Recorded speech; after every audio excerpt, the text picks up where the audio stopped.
Merci. Bon, ben, je me présente. Je suis donc le président de l'association d'histoire de Revel-Saint-Ferriol. Je participe aussi à notre association. Tout le travail que je vais vous présenter est fait en collaboration dont un inter-association. Vous avez le nom des associations sur la première image. Et c'est tout à fait complémentaire à ce qu'a présenté Jean Bacquer et Mathieu Ledoux tout à l'heure. Donc, je vais vous parler d'archéologie en montagne noire. Et ça fait plusieurs décennies donc, nous travaillons sur l'archéologie et sur les sites de la montagne. Nous avons en quelque sorte, si je peux me permettre, une sorte de petite spécialisation, c'est le relevé du bâti. Nous sommes tout à fait dans le cadre du programme Axe 11, à savoir sur le relevé des constructions militaires fortifiées ou non du début du Moyen-Âge à la période moderne. Nous travaillons sur plusieurs départements, le Tarn et l'Aude, mais aussi l'Ariège, notamment autour du Séronais. Nous avons déjà sorti une dizaine de sites. Pour ce qui concerne le Tarn et l'Aude, je vais vous présenter un petit peu ce qu'on a fait sur les 2-3 ans. Mais il y a d'autres travaux qui ont été faits il y a 10-15 ans environ, que nous avons repris, grâce notamment donc, à cette arrivée du LIDAR qui a été pour nous du véritable pain béni pour finaliser certains tracés de certains sites, mais aussi pour en découvrir d'autres. Je sais que les jeunes, là, Quentin Jeanne et Mathieu Ledoux et Ange Albert ont trouvé de nouveaux sites et que nous avons donc dessinés. Donc, nous partons sur la montagne Noire. La montagne Noire, comme vous avez vu, vous le savez, c'est aux sources naturelles du canal du Midi. C'est un véritable château d'eau. C'est un petit belvédère en relief qui culmine au Puy de Nord à 1000 mètres d'altitude environ. Nous, les altitudes sont environ de 500 mètres, entre 300 et 500 mètres. C'est vrai qu'il y a une grosse différence entre la plaine et la montagne.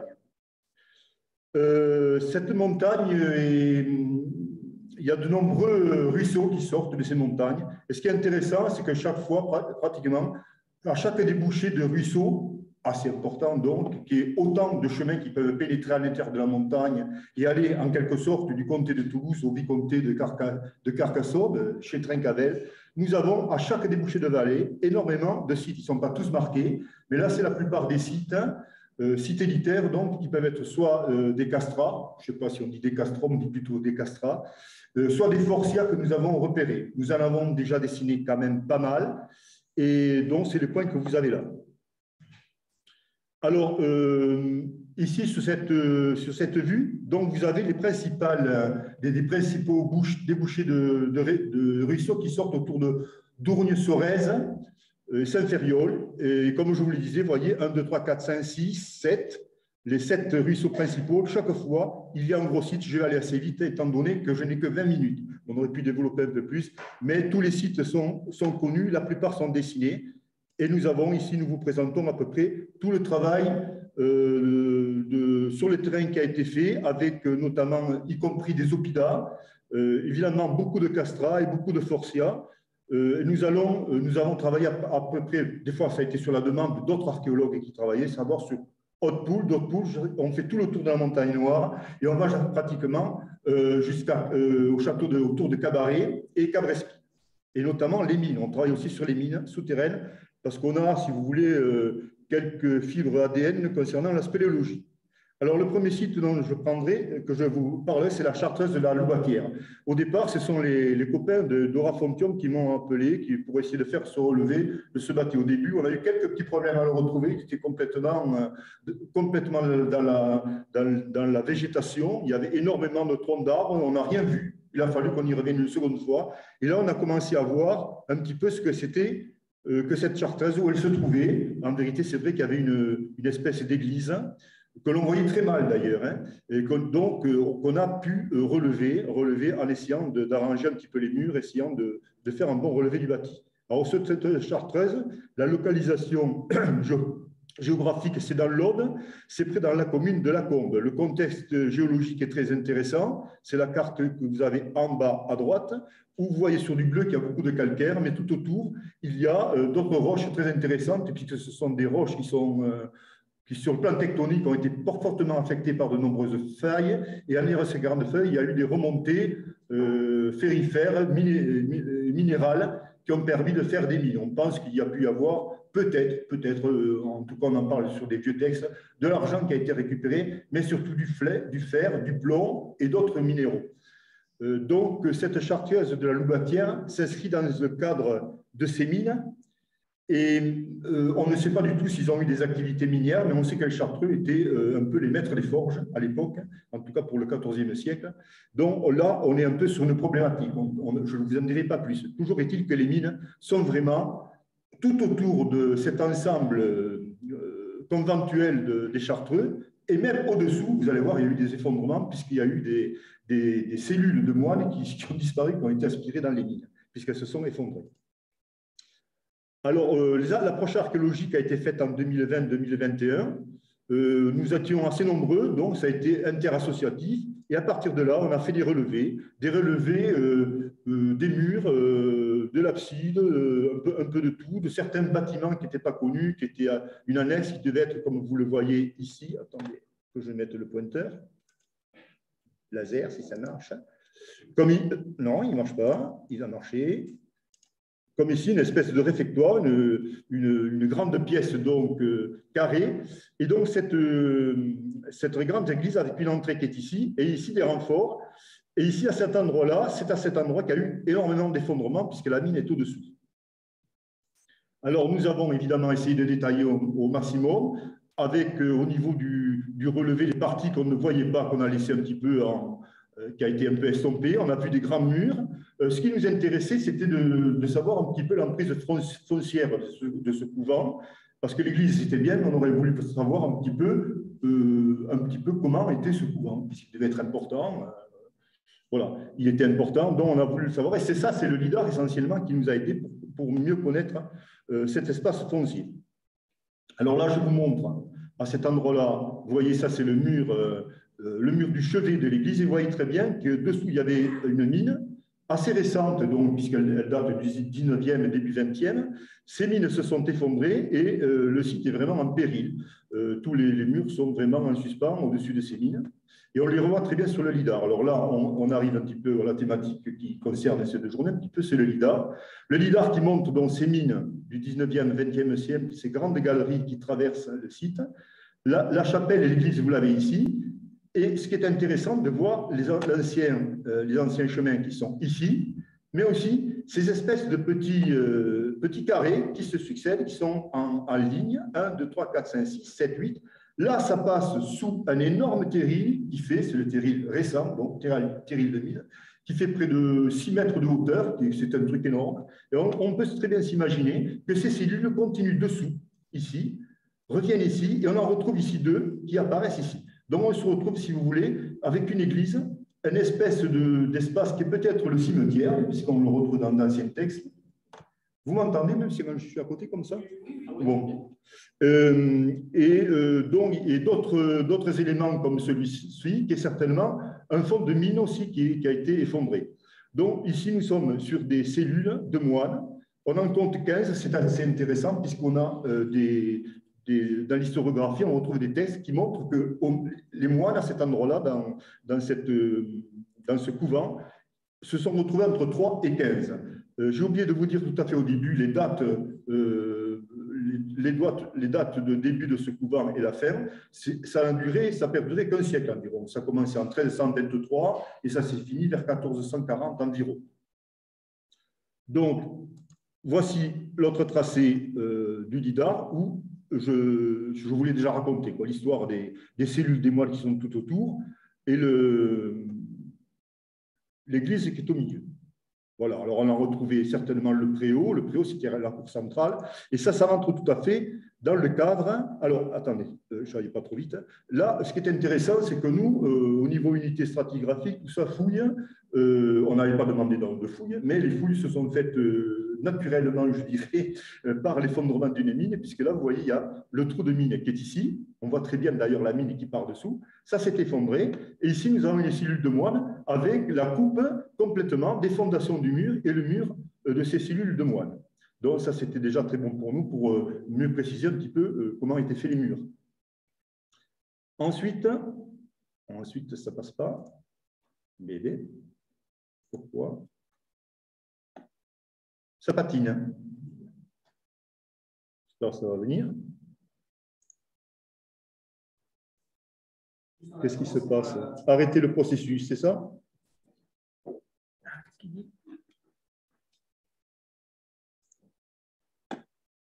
Déplanté. Il est planté? Ça y est.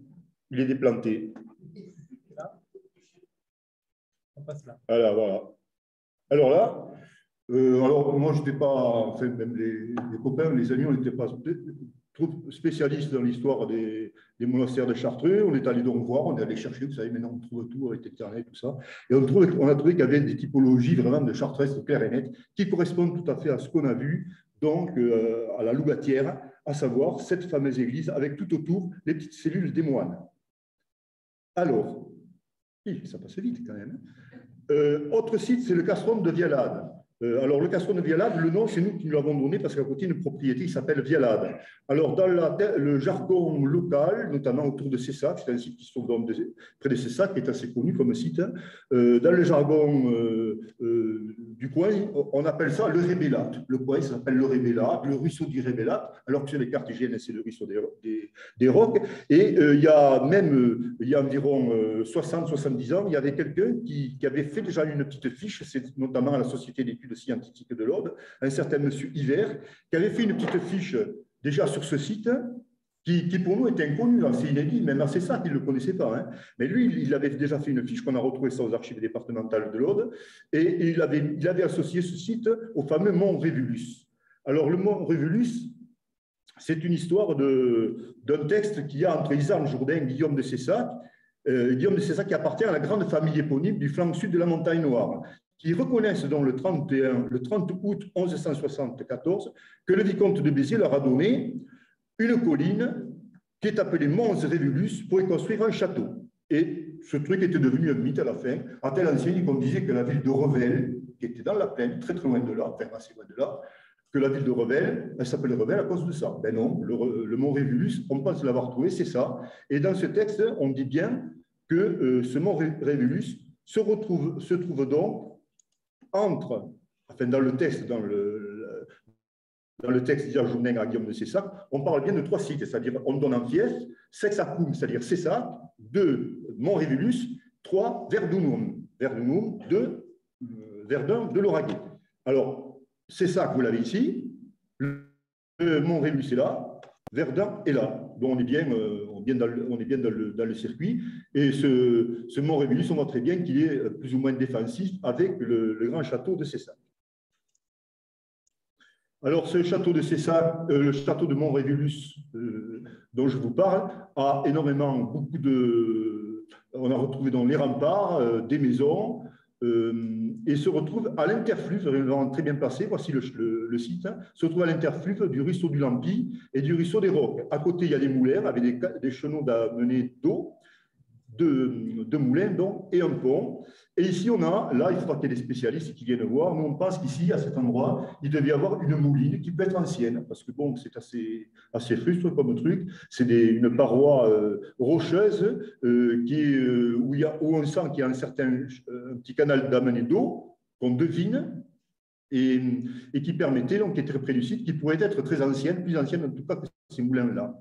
Toujours est-il que, bien que ce site était pratiquement inédit, enfin, sur le plan archéo, il n'y avait pas de fiche, on ne savait pas, à part la fiche de l'hiver qu'on a retrouvée aux archives départementales de l'Aude, en vérité, quand même, il était voyant, puisqu'il y avait un grand mur rempart conservé qui fait environ 8 à 10 mètres, 10 mètres de long sur 6 mètres de hauteur. Alors, ce mur rempart, il a été complètement détruit ici, ce côté-là, sur environ 8 mètres, on le retrouve sur 8 mètres, et de l'autre côté sur plusieurs mètres. Alors voici le plan qu'on a sorti, qui est assez intéressant, puisque l'on retrouve bien tout un système, un système défensif extérieur, ici, voilà, avec un système fossoyé, un fossé sec qui se trouve ici, le grand mur rempart est ici, et on retrouve quelques maisons. Et la partie centrale, par contre, on ne retrouve pas de traces. Alors, voilà. Alors, les remparts, c'est intéressant, qui forment des sortes de courtines et qui sont vraiment bloqués et ancrés sur des gros rochers qui sont à cet endroit-là, qu'on retrouve en marron, en très foncé. Certains rochers permettent des verticalités de 10 à 15 mètres, naturellement. Mais alors, vertical, c'est comme un mur. c'est un site qui est, enfin moi on a été un peu, on en a vu, mais celui-là il est vraiment très beau. Peut-être parce qu'il était inédit et qu'on a été un peu les premiers à relever tout ça. Voilà. Toujours est-il qu'on est très content d'avoir fait ce site. Alors, lorsque ce site, on sait qu'il a été fait en 1174, M. Hiver parle que certainement il a été détruit en 1209, en même temps que la prise de Carcassonne et la destruction en partie du château de Cessac, puisque ce château, on le retrouve plus dans les textes à partir de 1209. On retrouve plus ce château, on le trouvait bizarre. C'est pour ça qu'il était devenu un peu mythique, et que certains même pensaient qu'il était, pour ceux qui connaissent, au lac de Saint-Thériol, à la fameuse maison qui s'appelle l'Ancastre. C'est vrai que le toponyme l'Ancastre est sacrément évocateur. Après, il y a le site minier du Calais. Alors, je vais essayer de faire vite. Ouh là là. Site minier du plateau du Causse, c'est vrai que dans le cadre de l'anthropisation des montagnes, les moyens de production de la montagne, il y a le fer. Le fer, on l'a retrouvé notamment dans une grotte qui est la grotte du Calais, qui fait 9 km de long, 130 mètres de profondeur, qui est fortement bien datée, puisqu'il y a une dizaine de datations au radiocarbone, qui donne dans la fourchette centrale entre 1050 et 1150.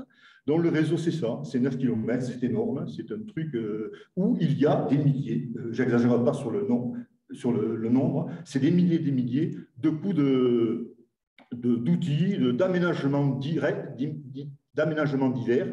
Et depuis pas mal d'années, chaque année, on essaie de faire 300 à 400 mètres de réseau, avec évidemment, voilà, ça c'est les plans un petit peu, avec évidemment un détail, vous le voyez, H22, H24, ainsi de suite, toutes les traces sont marquées. Ce qui nous permet, c'est vrai que c'est un travail un peu fastidieux, on se demande, parce que c'est quand même une répétition. Un coup d'herminette, c'est un coup d'herminette. Et là, il y en a des milliers. Alors, on ne fait pas on va pas jusqu'à H1000. Disons, on fait des groupes et on dit, là, il y a de l'herminette, là, ils ont fait un pont, là, on voit qu'il y a un atterrissement, c'est pas naturel. Là, ils ont creusé, là, il y a un tunnel, là, il y a des marches, ceci, cela. Tout ça, c'est marqué. Et c'est vrai qu'en y passant beaucoup de temps, eh bien, on perçoit mieux un petit peu l'énergie des gens qui a été faite là, ce qu'ils allaient y faire. Par contre, on a toujours cette problématique, on va essayer de solutionner, il faut avoir M. Chalard, qui est le responsable du Tarn, essayer de voir un petit peu comment il traitait le minerai, puisqu'il s'agit de minerai de fer. Alors, peut-être penser à un diagnostic différentiel par rapport au remplissage, c'est-à-dire essayer de faire une statistique sur la sédimentation karstique qui n'a pas été touchée. On lave le truc, c'est une idée. J'en parlerai avec M. Char, spécialiste. Hein. Moi, je ne suis pas trop compétent, quoi. Mais pour essayer de voir le pourcentage de fer, on l'avait déjà fait il y a quelques années. On savait que pour 100 kg d'argile, on sortait environ 10 kg d'hydroxyde de fer. L'oxyde de fer, c'est essentiellement... Bon, j'ai un trou. Bon. Alors, là, par contre, le LIDAR n'est pas passé sur cet endroit-là. Mais nous, déjà, on avait repéré, donc vous avez vu, en surface, la série des minières. En vérité, il y a deux grosses solutions de discontinuité, deux failles énormes qui sont parallèles à une faille de Mazamet qui se trouve là. Et là, les gars, en surface, ils ont absolument creusé. D'ailleurs, les petites algues sur le côté, on trouve les algues, on les voit là, vous voyez les alignements. Et ils cherchaient quoi? Ben, les hydroxydes de fer. Alors, ils cherchaient essentiellement le fer modulaire, que vous avez ici. Ils cherchaient le fer pisolithique, c'est-à-dire, là on ne le voit pas, hein, c'est complètement pris dans la gangue d'argile, il faut laver l'argile. Et le filonien, par contre, dans la grotte, ils ont attaqué le filonien. Mais je ne vais pas quand même dire que c'était des feignants, mais ce n'est pas des mineurs. Quoi. Alors, on ne va pas confondre avec les néolithiques, les collecteurs-cueilleurs du néolithique, mais je dis que c'est des collecteurs de minerais, quoi. Mais au Moyen-Âge, donc 1050, 1150. Parce que sitôt qu'il y a un travail de mine qui s'impose, eh bien, il ne se faut pas, il gratte un petit peu, et puis voilà. Voilà ça le travail un petit peu une fois qu'on a fait le lavage de l'argile, on a sorti les hydroxydes de fer.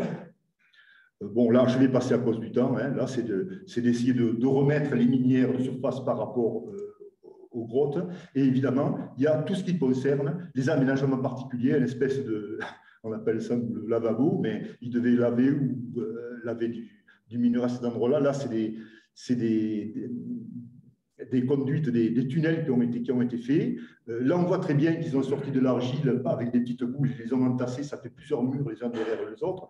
Et là, il y a les escaliers. Encore d'autres escaliers, des zones de repos aussi. Avec même, on a retrouvé, ça c'était en 1973, on avait trouvé un foyer avec le charbon de bois et les pierres autour, hein, comme vous le voyez là. Et ensuite, il y a toutes les traces que l'on trouve dans l'argile. Des traces de panier, des traces de hôtes, certainement, et même les traces d'un bonhomme qui s'est adossé contre le mur d'argile, qui a laissé la trame de son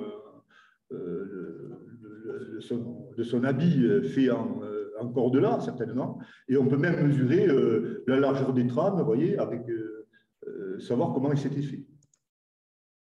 Alors, je passe rapidement. Après, les empreintes de pied, certaines empreintes de pied faisant pointure de 33 égale enfants de 6 à 8 ans, dont les enfants travaillaient là. Et on le sait, puisqu'il y a des galeries que nous, on voyait de visu, mais qu'on n'a pas pu pénétrer. Par contre, on voyait des traces de pics ou d'herminettes à 3-4 mètres. Et les enfants, eux, pouvaient y aller. Moi, je suis trop grand, pas trop gros quand même, mais un peu grand.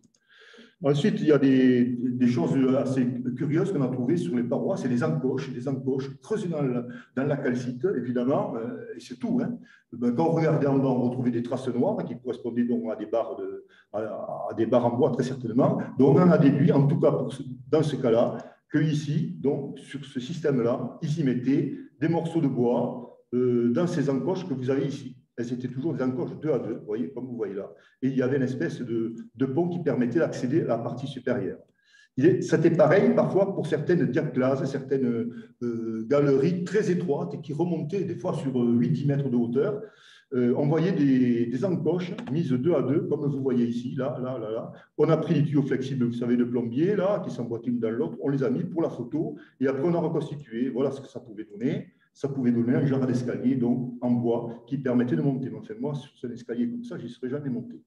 Bon, eux, ils l'ont fait. Et ensuite, il y a l'éclairage, où on retrouve donc des lampes à graisse, on ne va pas dire lampes à huile, lampes à graisse avec certainement, ils transportaient cette graisse-là, peut-être de l'huile, mais ça m'étonne, plutôt de la graisse, et dans des céramiques qu'on a retrouvées telles quelles, posées sur le sol, sur certains réseaux, parce que certains réseaux n'avaient jamais été